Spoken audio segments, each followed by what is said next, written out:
Yeah, welcome back to the Razor RC, and we got a nice little unboxing and quick look at the Arrma Outcast 6S BLX EXB version. This is the Extreme Bash version. Just came out about 5 or 6 days ago. I actually pre-ordered this, and for whatever reason 2-day shipping turned into 5-day shipping, so I didn't get that until today. But super excited to pick this thing up. Been waiting for this for a while. I'm a huge fan of the Notorious 6S, which is pretty much the same track just with a different body. And I actually sold that. I had that for about 5 or 6 months. Sold it to a buddy of mine because he was looking for a 6S truck. And honestly, that's one of the best bashers ever made. And I was kind of hoping, waiting, pleading that they would come out with an EXB version of the Outcast, and here it is, just got released. They also released an Italian 6S EXB version. Those were kind of the two vehicles they had held off making for whatever reason. They had V5 versions of like everything except the Italian in the Outcast, and I guess the reason was they wanted to make EXB versions. So changes to the EXB. These now come with electronics, so the full complement of Spectrum electronics, radio, receiver, ESC, motor, and the servo. Not really sure why they went to electronics included. Some people think, well, you know, they're just trying to get rid of a bunch of them. Some people thought, well, you know, they can raise the price on these. You know, this sells for $730. The old Creighton 6S EXB, I think, was $470 if I'm not mistaken. So they are charging, you know, roughly $250 for the full set of electronics. So I suspect they'll probably raise the prices on the next round of 6S vehicles to maybe like $599. Not really sure. But the other reason I think they did this is pretty much, you know, I suspect a lot of people out there want an EXB version but weren't really knowledgeable or had the time or maybe the energy to put together their own kit. So maybe roller sales were hurting a little bit because they didn't come in an RTR version. I'm not really sure. That's my guess, that you know, having an RTR version allows them to sell to a bigger market. Not really sure why, but that is my guess. So quick look at the vehicle. We'll flip this thing around, and you know, you probably know all this stuff, but the EXB version basically comes with a lot of 70-75 aluminum parts, thicker front shock tower, which I think is needed. The Notorious, I bent mine a few times. Rear shock tower is also 5mm. The 70-75 chassis, which I think is the biggest weakness on the Notorious. I did bend my chassis. I don't think it lasts particularly long, even on reasonably mild crashes. The Notorious regular chassis can bend, so I was super excited that they have an EXB version with the EXB chassis. Aluminum middle braces. These are not 70-75, I don't think, but add a little more stiffness down the middle of the vehicle. And then the bigger EXB diffs. That's the other major improvement. Bigger teeth. They do have these LSD sort of slipper plates inside.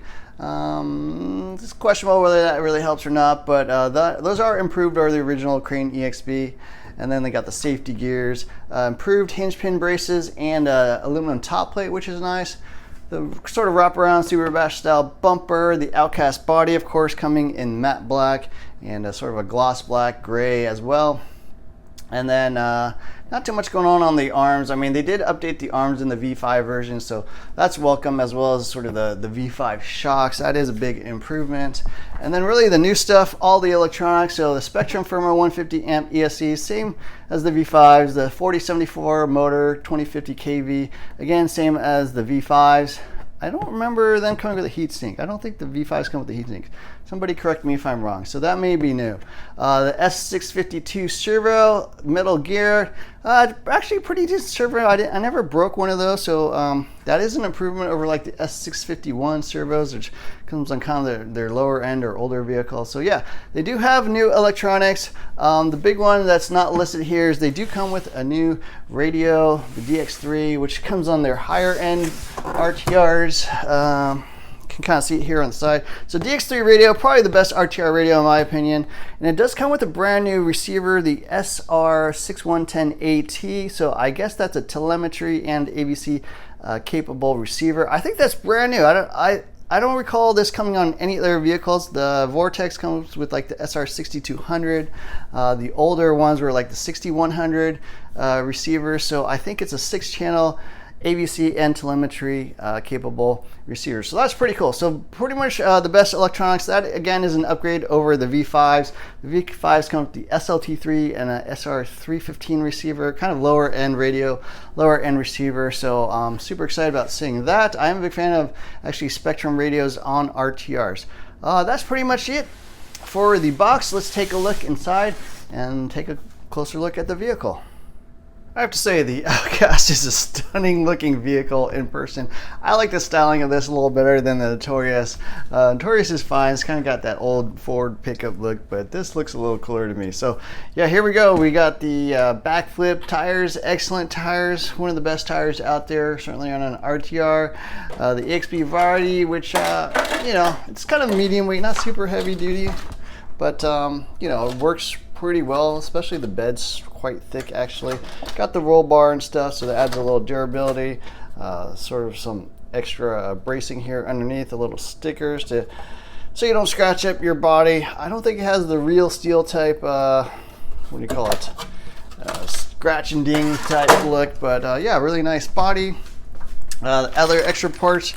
Comes with some tools, nice little 17mm T-wrench, as well as some hex wrenches. You will want to get better tools. These will get you started, but definitely want something like MIPs or something. I think it's a 16 tooth optional gearing, so it comes with, I believe, was it a 13 out of the box? Take a quick look at that. Some shims to shims your diffs as the teeth kind of wear. Definitely worth checking, double checking to make sure your gear diffs don't strip. Some extra body posts for different height bodies, the manual. So they now have a combo Italian and Outcast EXB manual. Nothing wrong there, as well as some stickers. Arrma stickers 6S doesn't say Outcast anywhere, so just regular 6S stickers, not even EXB stickers.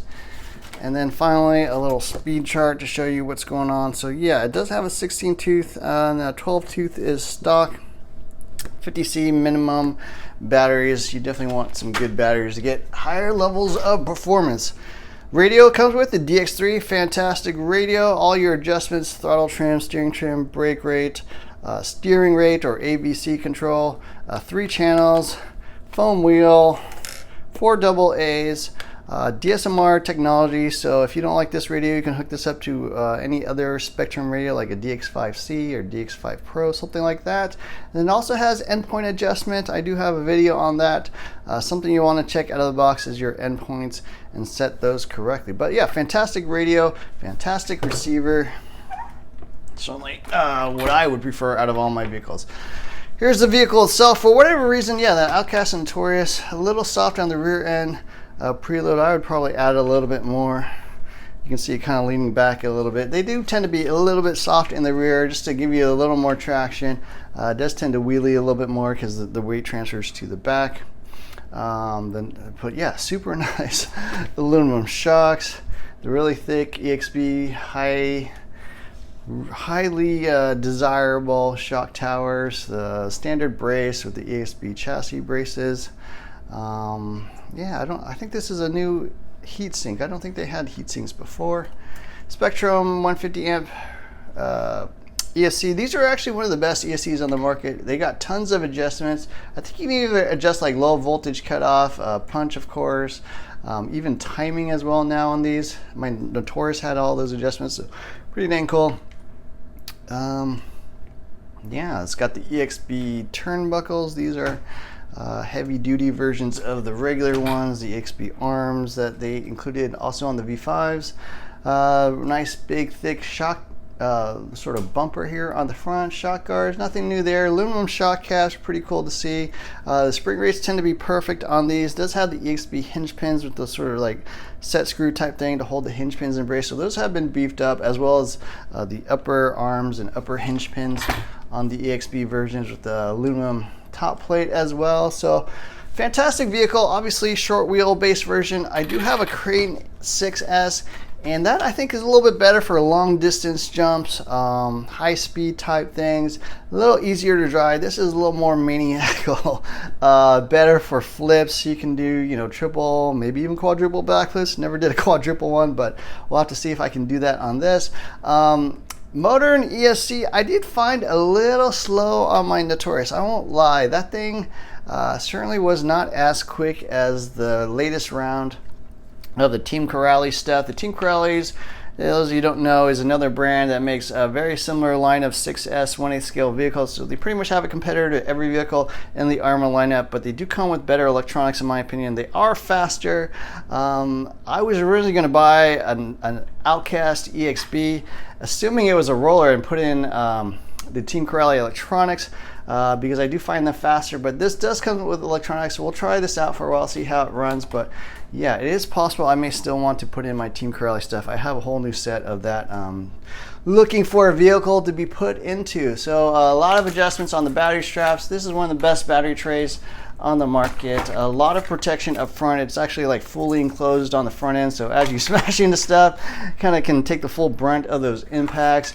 A lot of battery sizes you can fit in as well. A little holder for your balance leads there, so those get tucked out of the way. But yeah, short wheelbase chassis, same as the Typhon. So I guess you could make a Typhon EXB with this chassis. But yeah, fantastic looking vehicle. Excited to get this out to my local bash spot and run this, and we'll see how it performs. So anyways, I hope you enjoyed this video. Definitely hit the like, share, and subscribe buttons. Look for more videos soon. Thanks for watching.